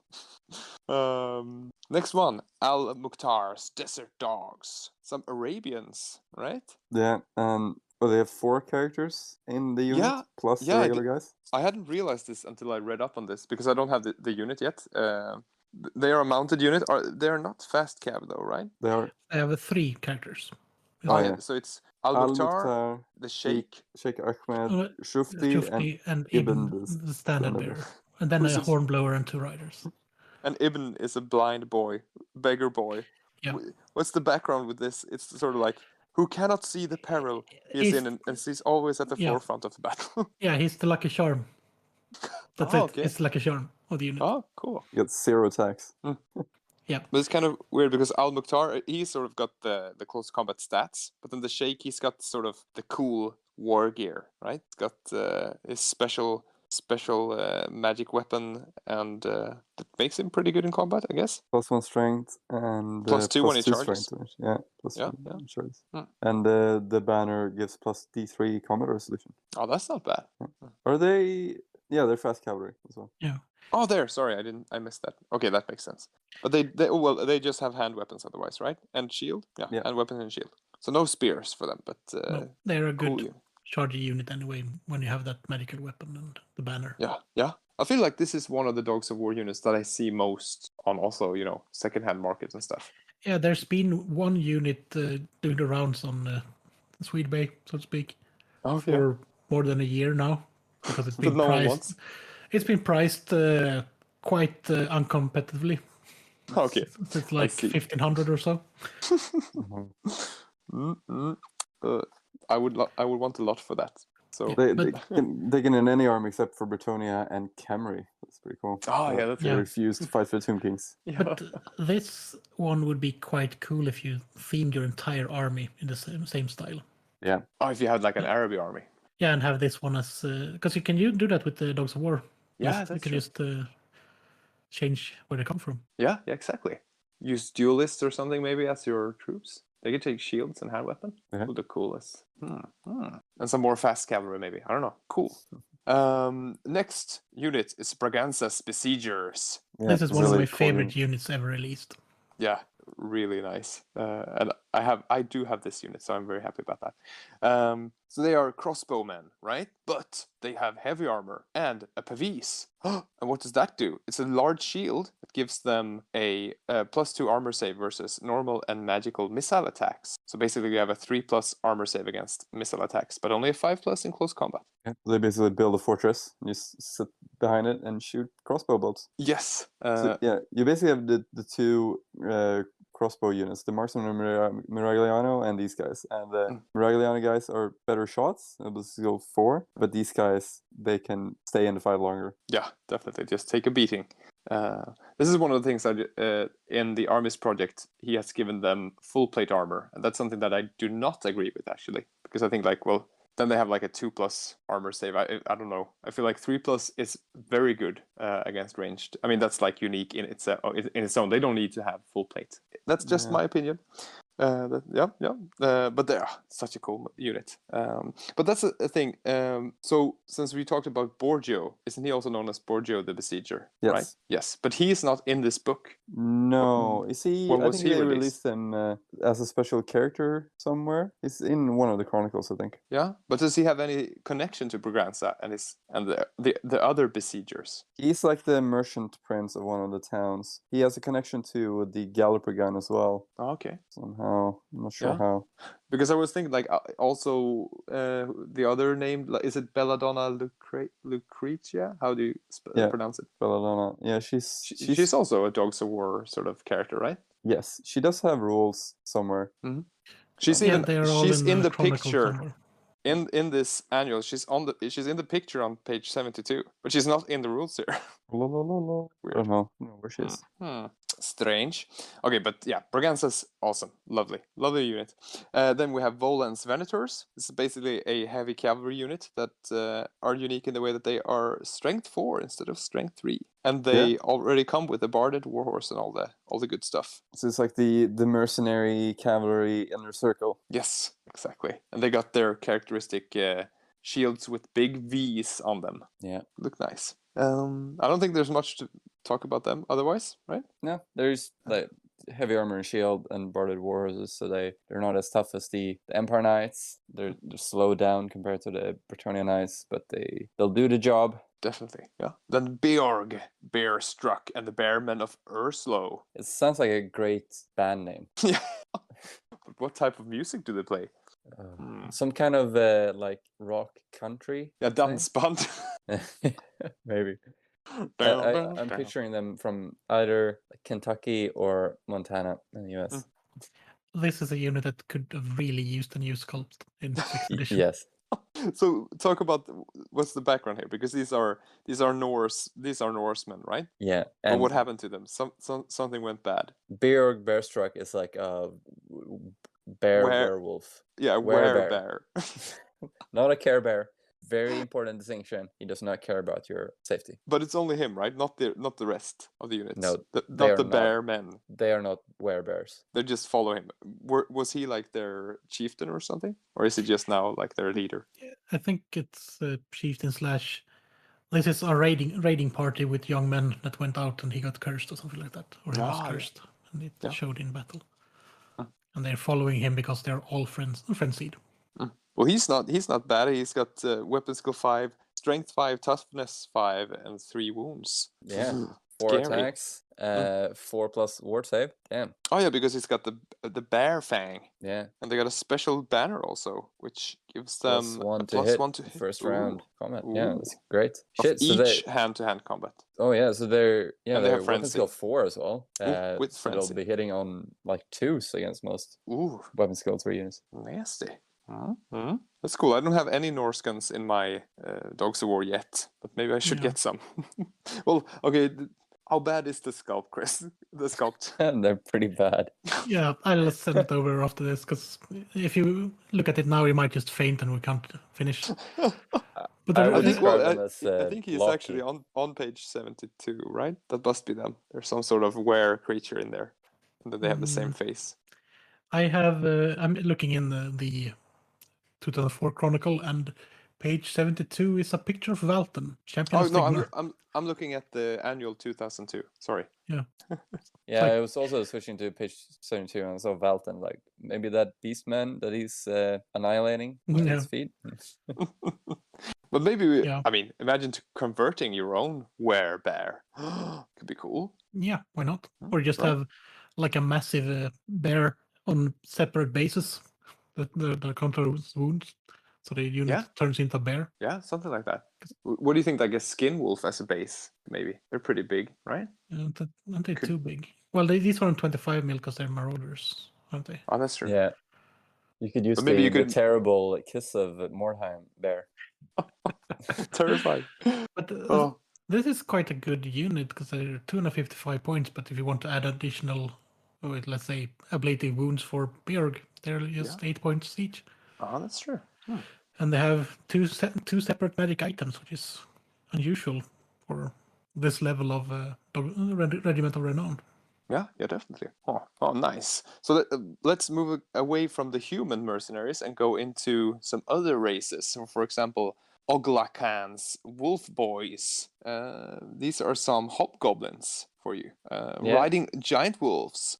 So they're fast cav. They have hand weapon, spear, bow, light armor, and shield. That's a very versatile, right? Yeah. Going around harassing with bows and then charging with a spear. Not bad. Yeah, and they're are they tougher than regular goblins somehow? Do regular goblins have weapon skill 2? Oh yeah, these have weapon skill 3, so yeah, I guess. The thing with these, you would think that they're just like I don't know, some kind of parody hobgoblin units, but like there's a whole like Mongolian hobgoblin civilization in the east, like closer to Cathay, and like they're massive. They're described in Tamerkhan, I think. Yeah, they are. And they're just described as this massive collection of greenskins, like the biggest horde of greenskins in the world. Yeah. But you don't really hear a lot about them. And here's just like this one tiny unit that is searching for work, I guess, in the West. Yeah. But yeah, they're really cool. They have one magic item, the pelt of Wolfag. When able to pursue a broken enemy, the Wolf Boys must always do so, and they add D6 to their pursue move. Damn, 4d6, crazy. Yeah. Oh. Wolf Boys really do sound like one of those horrible teen dramas released the last 10 years. It's like a group of them. It's sequel to the Twilight books or something, maybe. Or like Jacob secret, and the Wolf Boys. Secret treehouse club, some 10-year-old boys. Oh yeah, maybe. The sister of the traveling Wolf Boys. Speaking of lumping groups, fighting cocks. The next one. Yes, the fighting cocks. Oh yeah, some named halfling mercenaries. So you have Lumping Krupp, and Ned Hamfist. That's his banner bearer, right? Yeah, and these guys go around with hand weapons and bows. They are skirmishers, so that makes them stand out against the other halflings. Otherwise, they are as bad in close combat, but they have good ballistic skill. Yeah, So, and they are skirmishers. Yeah. So that's great. And you got 2 of them have a ballistic skill 5 as well. Oh yeah, which that's is true. an, That's true. So Lumpenkrupp and Dead Hamfist got this ballistic skill 5, which is Nedley, if I may. yeah. Nedley, oh yeah, full name Nedley. And Lumpen has leadership 9. yeah, and their equipment, they got everything included that the other one has as options, pretty much. Yeah, it's 90 points. It's pretty good value, actually. They're great. It's great to have some skirmishers in general, and they're pretty good shots. Just put them in one of the flanks and just harass the enemy. Great. Yeah, I They really do like have a their banner. models also. Yeah, they're really great models. Yeah, they may die easy, but if you just have them protected from enemy charges, probably could get quite a lot of use out of those bows they can carry. Yeah, It's a they're great. nice little sign for them here. Ye world-renowned halfling fighting cocks, expert marksmen, trackers, and woodsmen. Baggage train guarding a speciality. Ask for Lumpen at the sign of the fat pig. Yeah, that's great because in this 3rd edition rulebook, you could have baggage trains, and if you had a unit of halflings, you could have halflings guard the baggage train, and they fought super fiercely to protect the baggage train because that's where all the food is.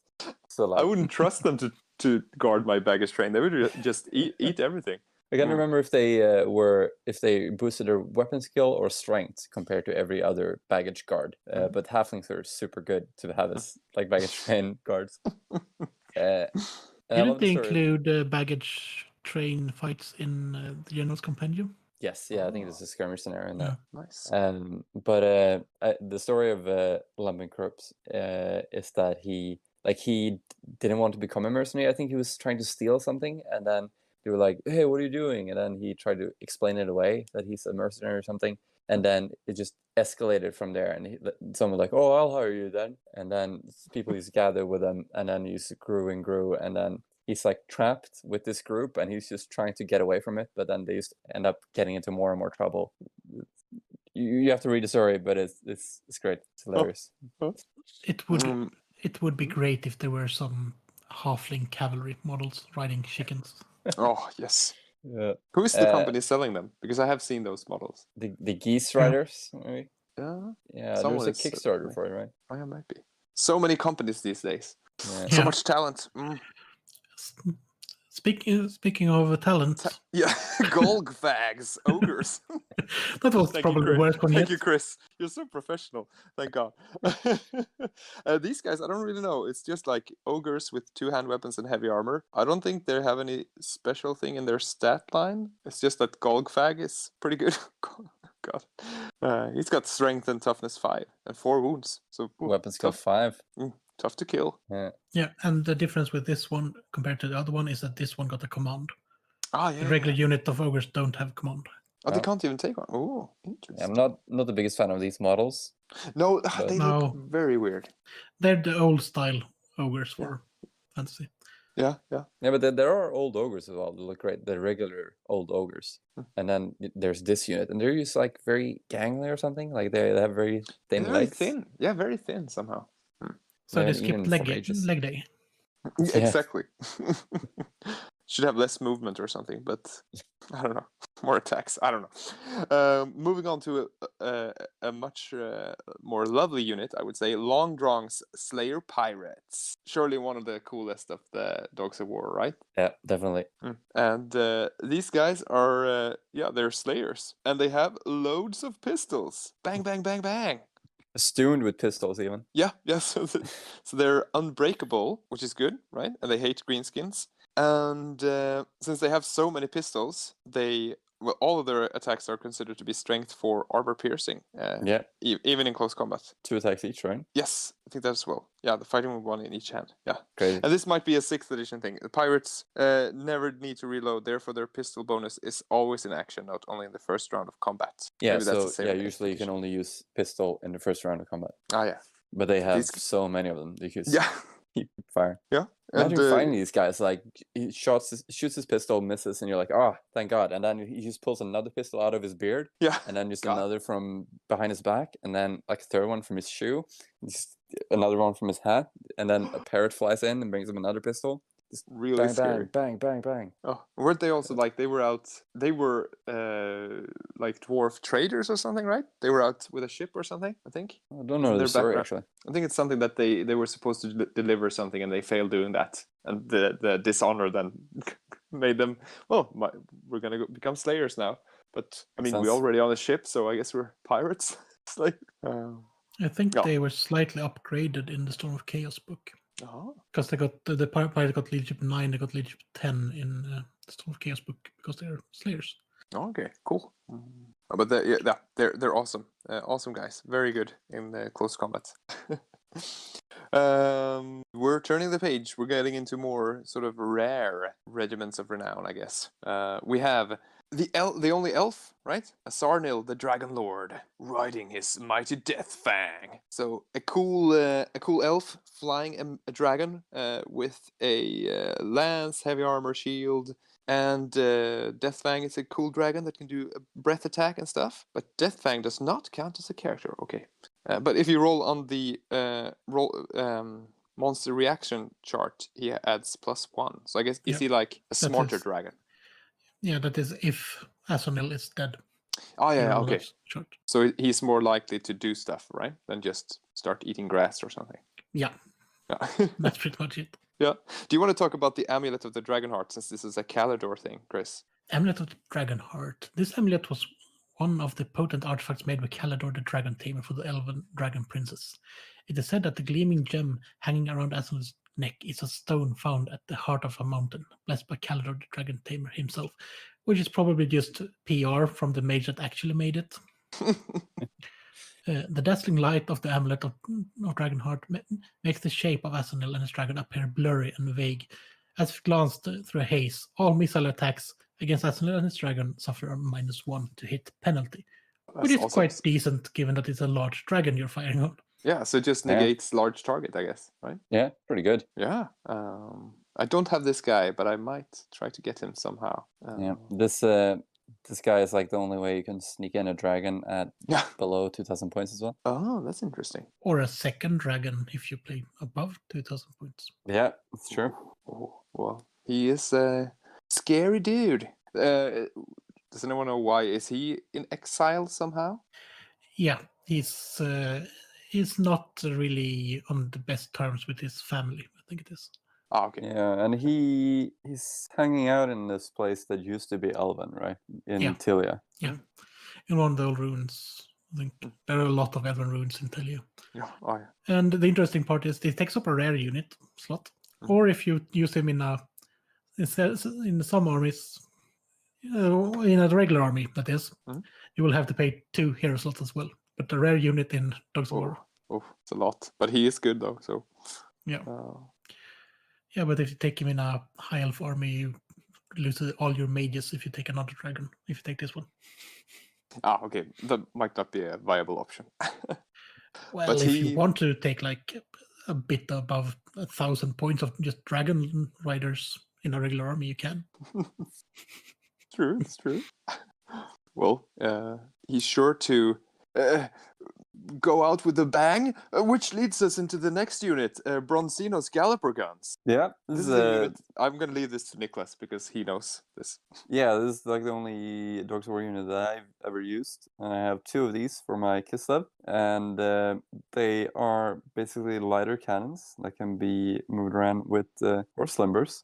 Speaking of the 30 Years' War, exactly what the Swedish army introduced to be able to move guns around instead of pulling them around with like 16 oxen. Yeah. So now next you're going to say that they're made out of leather? Yeah, there's 2 of them just taped together with some old ox hide. Yeah. So is this cannon even lighter than the light cannon in a way? Yes, yeah. It's got less range, right? Yeah, regular cannon is still strength 10. It only does D3 wounds and its range 48. This is strength 7, D3 wounds, and range 24. So a lot of times when I've been using it, I always went like, well, I better max guess it and just guess 24. And just hope that I roll high enough on the powder charge. And the last game I did this, it went perfectly. I rolled a 10 or an 8 and managed to hit the target. But you get Bronzino in this unit as well, and he's basically a hero on horseback. Yeah. So he's great for if someone wants to charge your artillery. You have a hero there to defend them. Oh, that's true. And he can move around, right? Because you can get several teams of Galloper guns. Yeah. Right? Yeah. So it starts off as a rare choice, and then you can buy another cannon, and that's another rare choice. Oh, okay, cool. And they can move just like cavalry, so you can move it 8 inches or 16 if you march with it, and it also moves 3d6 when it's fleeing. So if you get charged, you can just run away. Yeah, that's nice. But you can't shoot with it if you move, I guess. No, you can't in this book, but in 5th edition you could. But then it couldn't march, but you can move 8 inches and fire, which is pretty good. Do they just load it while it's moving then or something? Yeah, I don't get it. Just just one of the guys just hanging on for dear life on the barrel, scraping the suit out of it. Yeah. Oh, but I guess you like this unit though. It's a good Yeah, I love it. It's great to just get some ranged firepower in armies that usually don't have it. Yeah, and it fits the theme of Kista very nicely. That's nice. Able to gallop alongside them. Keep up. Next choice, Birdmen of Katrasa. You know all about these guys. Yeah, some of you used your painted unit frequently. Yes, I have. They're sort of like become an in-joke because I've had this unit for so long, and I've been slowly painting on them, but I never seem to finish them somehow. But this is just such a crazy unit. But people flying around with this, I don't know, weird, like looks like the first airplanes or something that they tried to build. But in fantasy, it works. They actually work. They have this weird mechanical wings on their back, and they it's pedal like a Leonardo da Vinci bicycle. Yes, invention. Exactly. And they paddle their. Well, it's made by Leonardo de Lucini, right? Or what is it called? Or de Miragliano, maybe, or something. There is a guy in here, I think, who invented it. So they just fly around, and they have light crossbows that counts as bows. But it's cool. They fly around. They're like skirmishers, and they can. They have the rule shoot on the wing. So they suffer no penalty for shooting on the move unless they move on foot. Great. Yeah, but they're only ballistic skill 3, but that's not bad, right? And just flying, I mean, they can go anywhere and march block and stuff. Yeah, march block or attack artillery. Yeah. Just generally be annoying. Yeah, exactly. The leader here, Dadalo, he's one of the least good leaders of a renowned regiment, I guess. He has 2 wounds, but that's pretty much it. A bit better. Yeah. But it's weapon skill 4. Yeah, but only 1 attack. He's not as good as the other ones, but he can't be like a massive muscular man if he's gonna fly in that thing. That is true. He's got some really cool goggles on the model. I wonder if his son flew too close to the sun. Perhaps that's it. I was gonna make the joke that before when you mentioned that you have had it for so long, that you had it for so long that they've even turned up in 40k. Oh God, yeah, the Skitarii ones, right? Or which ones are you thinking of? The mechanical ones. Yeah, God damn it! One day I will finish them. We'll see. If I don't get my chaos stuff, maybe I'll do them. So we'll see. Giants of Albion. What's this? You have this cool unit with Hengus the Druid. So the Giants for trouble. of Albion. Oh, double trouble.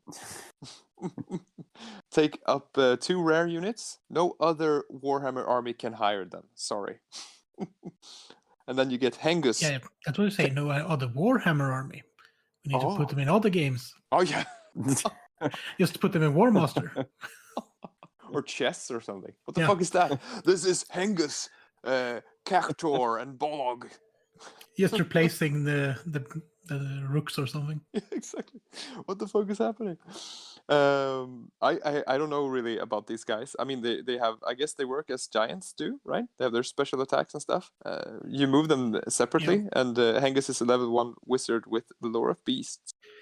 they are one of the reasons why mercenary companies don't invade Albion. Because they're just protecting. Yeah, they tried, and the giants threw rocks at them and sunk their ships and stuff like that. Yeah, I was a bit surprised by that because I mean I have seen these models a lot, and one of them is holding a rock, right? Yeah. So I was sort of expecting them to have some rule that they could actually throw rocks here in the special rules, but it doesn't say anything about that, which I think was a bit of a shame, right? Yeah. Could have been cool, like a Cygor or something. I think they have rules like that in. There's a defend the Ogham Stones minigame in the White Dwarf somewhere. Oh, Yeah, I think true. that's the landing mission. There's giants throwing rocks at Yeah. the boats coming in. Yeah, the giants of Albion, they were really clever. The old ones taught them a bunch of stuff, but then like they just like degenerated through the generations, and now they're really dumb. Oh.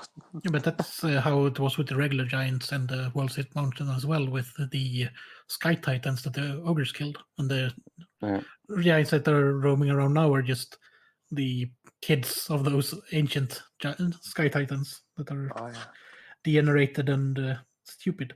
Yeah. They're kind of cool. They're so tall and skinny, and also at least one of them is like a Cyclops, right? So surely, I mean that guy Cyclops holding a rock over his head. It's like, and then they made the Cygor later. It's just this almost the same model, but it's a nice tribute, right? Yeah, they're really cool models. Yeah, it's so different from the other giants. Yeah, but all giants are like very different from each other. Yeah, like the 6th edition Orcs and Goblin giant is really short compared to the newer one. Yeah, seems like every edition they changed the look a lot. Well, I guess it's like what they could do with their sculpts and molds and stuff. Maybe. Yeah. Just be glad that the old metal giant wasn't the size of the new, new one, the Mega Gargant thing. Fall through the table when it flips over. It just makes a hole in the table. Yeah, this is my giant. It weighs as much as my kid. Yeah. And with that we reached the final entry, at least here in the annual, and that is Chichi Huichi's Raiders. So these are some Cold One riders, but they're not Saurus. They're skinks, right? Yeah. And are they riding? They're riding some the horned Cold Ones that are like a special breed, right? Yeah. Yes. Yeah, that's true. But I don't know if they get any specific bonus for that in here. But they're skinks riding on Cold Ones. Yeah. They're also great crested skinks, so I guess they're a bit better than normal skinks. They have strength 3. Maybe that's the difference. Yeah, it's weird with these though, because like when you're fighting them, you're fighting against the toughness of the skink, which is 2, and their mounts are toughness 4. Yeah, that's always feels a bit weird, I think, with cavalry. Yeah. Like, surely that Cold One is harder to kill. Oh, no, not really. They are blessed by the old ones, you see, because they're from like a specific spawning, a very successful spawning, I guess, or something. Hand-to-hand combat opponents will never pursue Chichi Huichi's raiders if they beat them in combat. A strange tropical fatigue descends on the foe, securing Chichi Huichi's chance to get away. That's nice. Just coughs on them when they're fighting. Just runs away. Wear a mask. Yeah. It's cool cavalry, isn't it? Yeah, Oh, I haven't gotten any because it just feels weird to have suddenly, here's some lizard men. Like, how did they get over here? I don't know. In my army, I don't really think they fit, but... Is that the last unit in your... Yes, yes it is. So... Right. There's more in the 2004. Yeah, but which ones were added? Ruglug's Armored Orcs, classic. Oh, nice. So these guys have like really old models, just like Bugman Rangers, going back to like at least 3rd edition, I think. And they are orcs with crossbows, and they have a really cool standard bearer maggot, just like the blind boy in Al Mukhtar's unit. He's just a mascot, and he has a ward save. I think he has a pretty good ward save. He gives the unit +2 to combat resolution rather than +1. Oh, yeah, and he has a 3+ ward save. Oh, because nice. he's just a particularly lucky goblin. Yeah, Maggot seems to lead a charmed life, and as a result has a 3+ ward save. They don't just replace him with new goblins that you just called Maggot still for PR or something. He's unkillable. I think Maggot is one of the inspirations for Bobo the Wonder Snotling. He who actually defeated Archaon in the Storm of Chaos. Oh god. At least according to the Warhammer forums on the GDub site back in 2006, or that was. It seems reliable. Though. These guys with their crossbows have a special animosity table tool. On a 3 to 6, they squabble, but on a 1 to 2, they have a thing called "Let's show them what these crossbows can do," and you shoot at the closest unit. So instead of just charging the closest unit like other greenskin, they just shoot them in the back.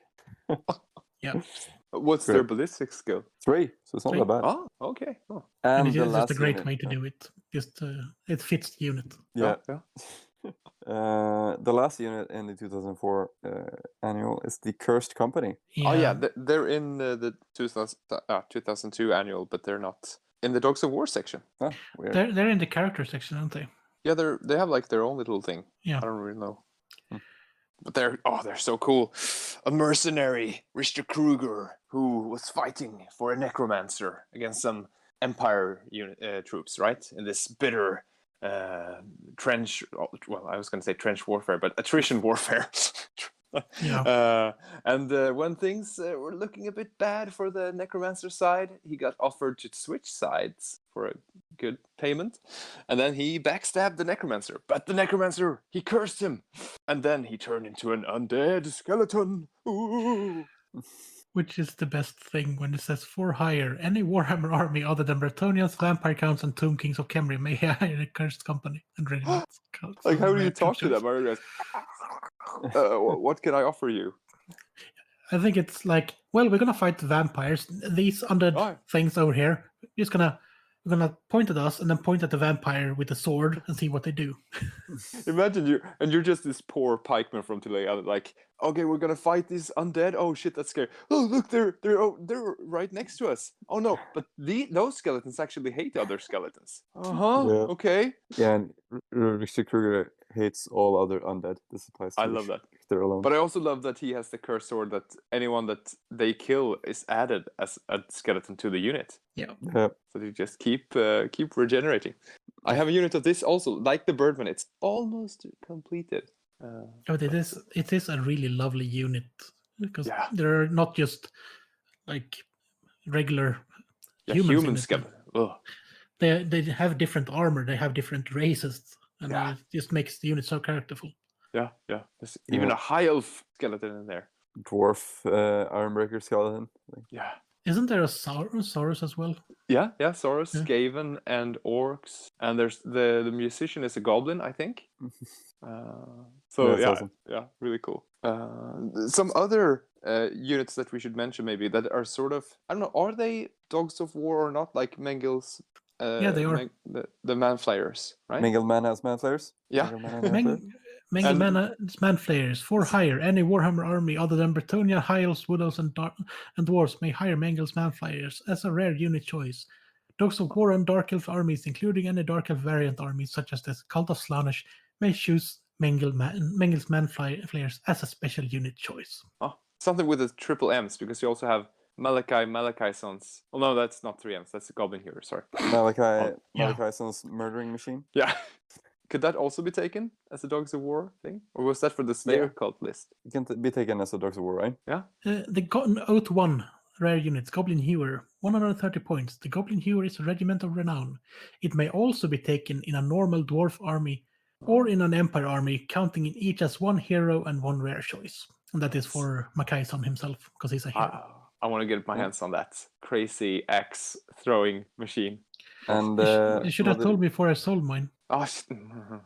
Another unit, the Kislevites Griffin Legion, has a special rule: mercenaries. If an Empire army does not take Kislev allies contingent, it may instead take a single unit of the Griffin Legion as a rare unit. In this case, the unit does not count as an allies unit and is treated as part of the army, just like an Empire unit. Yeah. So they're mercenaries, nice. but only for the Empire. Yeah. So some choices that have been added later. Yeah. He's gonna say this. Mengel and 5 Manflayers, including a standard bearer musician, cost a total of 287 points.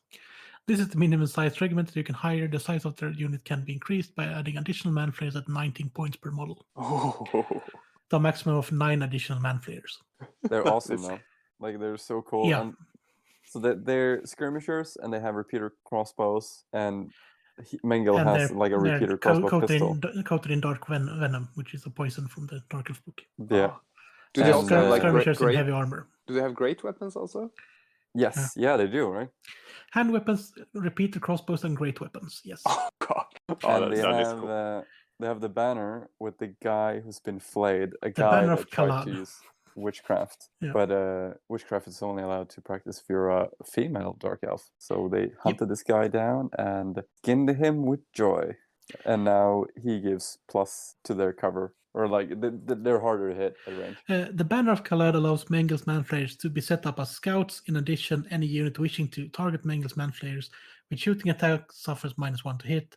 This is increased to -2 if the manflayers are more than 12 inches away from the shooter. Oh, so -3 with skirmishers. Yeah. Basically And invisible. at probably long range. long range also, yeah. Yeah. And And -4 in total. if you're just gonna, yeah, I'm seeing it. The manflayers, their stats are movement 5, weapon skill 4, ballistic skill 5, strength 3, toughness 3, 1 wound, initiative 5, attacks 1, leadership 8, and that's just the regular grunts of a unit. Whoa. Badass. Yeah. Oh. Mengel got 6s in with the different weapon skills and ballistic skills. Strength 4, 2 wounds, initiative 7, and leadership 9, and 3 attacks. Damn. Yeah, they're quite good. Yeah. They're expensive, but they're good. Yeah. Oh. And this is like the opposite of the Al-Qatani Fellowship. Yeah. How many of them would you get for that many points? So a lot, I guess. Yeah, you have 19 times 9. It's again 9 additional manflayers, so that's 100 and it's like 180 something points. So about 400 points for this unit. Oh god. Right under 400 points. Yeah. Oh, not bad, not bad. So I mean, yeah. So there you have it with all the units, right? And of course, you could make an army of only Dogs of War, or you could take some of these cool regiments of renown and pimp up your other armies. Yeah. Unless you're Bretonia. And if you do it, as we mentioned earlier, we talked about the ogres. The two regular, like the bulls and the iron guts, are pretty much the same. But then you can also take the lead belchers, which are ogres carrying around a cannon. Oh, that's cool. Or the man-eaters. Yeah. And the man-eaters are cause fear, immune to psychology, stubborn, and bull charge.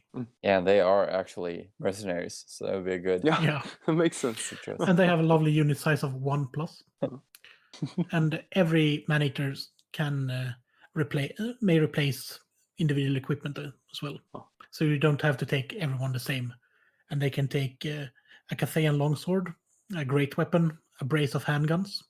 So you can just have quite a nice unit of man-eaters as well. Yeah, definitely. So have you guys thought about the Dogs of War, like incorporating some of these regiments of renown into your armies? I mean, or have you been interested in running an entire army? And in that case, do you have any an idea of a unit, like an army composition? Well, I do have my Galloper guns, and I am going to. Well, I was going to buy a bunch of Dark Elf stuff from Chris, but then I was told not to fly to Sweden. But I am going to as soon as I get to Sweden. They're still in a box in this room, so they're not going anywhere. Excellent. So yeah, in that box you can find the illustrious Mengel Man-eyed Manflayers. Oh, nice. Yes, the box they released, which got 10 models in total, I think it is. Ooh, so 450 points then, or no, something? you can still add 5 more if you want to. No. So that's the low price of 380 points or something. Yeah, pretty much. Oh. But that's a unit that you pretty much have to theme your army around. Yeah, they are pricey. I did write a Dark Elf list, and I was thinking of having a bunch of shades, but these guys are basically super shades. So instead of just having several units, you just have this one unit. Oh. Do you know what they're called in 8th Ed? Shades with grey weapons. Exactly. And in Chronicles 2003, there are several of the special characters for the Dogs of War. Oh, okay, cool. Yeah, the 8 of them I have on my list here they're 325 points. Yeah, that's nice. Oh. But this is where we found the characters that we've pretty much been mentioning, but not gone into detail, and that is Midas the Mean, Lucretia Belladonna, Borgio the Besieger, and Gassa Khan, and Lorenzo Lupo, the Martyr Prince of Lucchini. Oh, is the Khan like a separate entry? It's not Ugla Khan. It's a different Khan. It's a different Khan. The Khan of Khans. Gazak Khan, the Terror of the East. He's got. There's no fluff in this one, so. But he's 350 points. Oh, damn. He's riding a special wolf, the giant wolf, the Wargun. The Wargun is a monstrous wolf that Gazak Khan uses as a mount. Wargun causes fear, thick fur, giving it a 4+ armor save and counts as a monstrous mount. Holy shit. So a 40 mil base, right? Yeah. And they have the war cry of the steppes. When Gazak Khan charges, he lets out a mighty war cry that freezes the heart of his enemies. To represent this, any unit that he charges will not be able to stand and fire or flee as a charge response. This does not affect a unit that's immune to psychology. Holy shit. And quell animosity. Gazak Khan is such a fierce general that even the most unruly greenskin thinks twice about acting up when he's close by. Any friendly orc or goblin unit within 6 inches of Gazak, so long as he's not fleeing, may reroll a failed animosity test.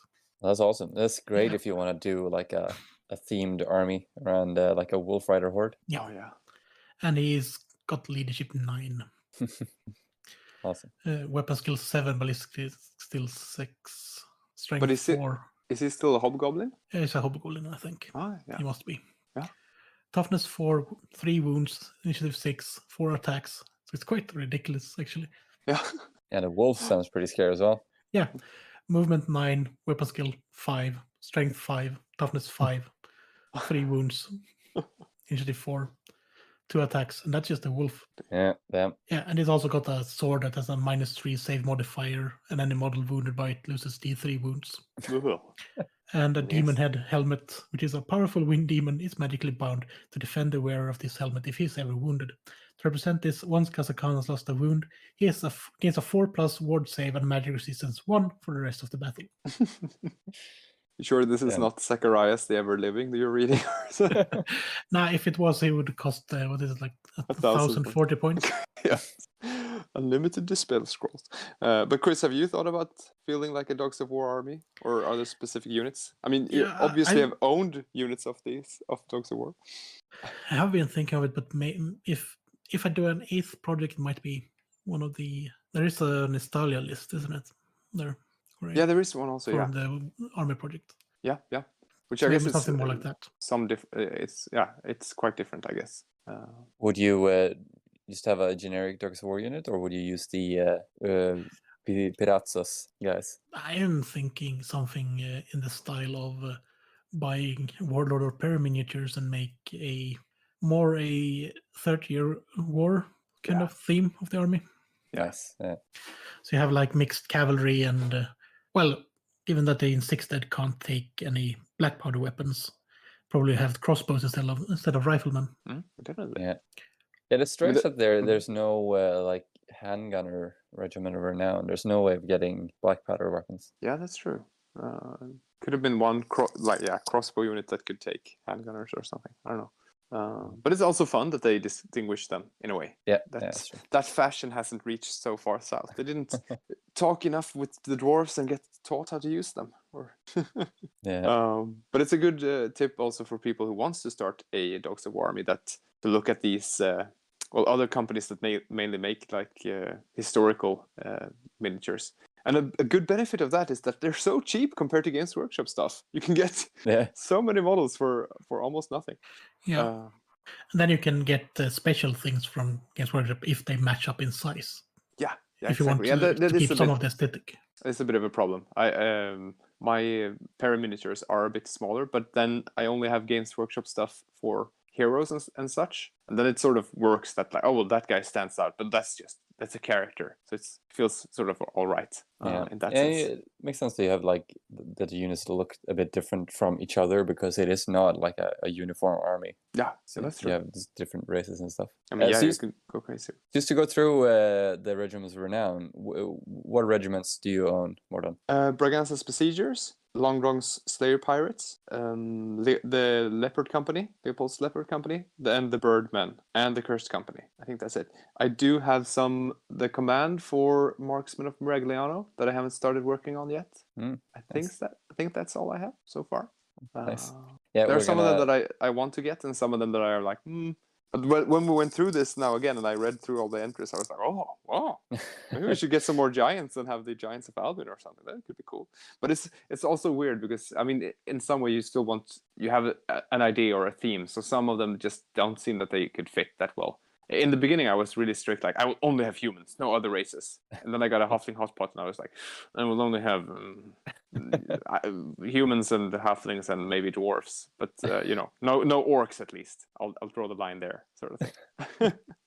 Just you wait till you find a good price, the Ruglug's armored orcs. And Yeah. Actually, when I heard you talk about them, because I have seen those crossbow things, but then I thought like, oh, maybe I should just do a greenskin army then and have them in that. Interesting. I was thinking earlier today to make like a greenskin army, but sort of from the north, and then have them sort of styled from like the Jon Bauer paintings. Oh, yeah. You know, with those trolls and stuff with really long noses and hair hanging down to their knees or something. Couldn't that be kind of a cool thing? I don't know. That could be cool, actually. Yeah? I don't know how doable it is. How would you make the hair? Green stuffing that kind of hair, I don't know if that works. It could end up really creepy. Yeah. Yeah. It could end up looking really bad as well. Yeah, but I was thinking then you Troggoths or whatever they're called, those guys, and then just bigger noses, longer hair. I don't know. Maybe I should mention that the ones we have talked about now are the ones in the Dogs of War list in the Chronicles. There are quite a lot more if you look through the old web articles that were published on Games Workshop and in White Dwarf and stuff like that. Yeah. There's a Regiment of Renown unit that they never released models for. What are they called? The Tree Hackas. There's a dwarf unit. They're from Product War. They have like grey weapons and throwing axes and light armor, I think. Are they good against treemen? No, but they hate elves. Oh, okay. As opposed to all of the other dwarfs.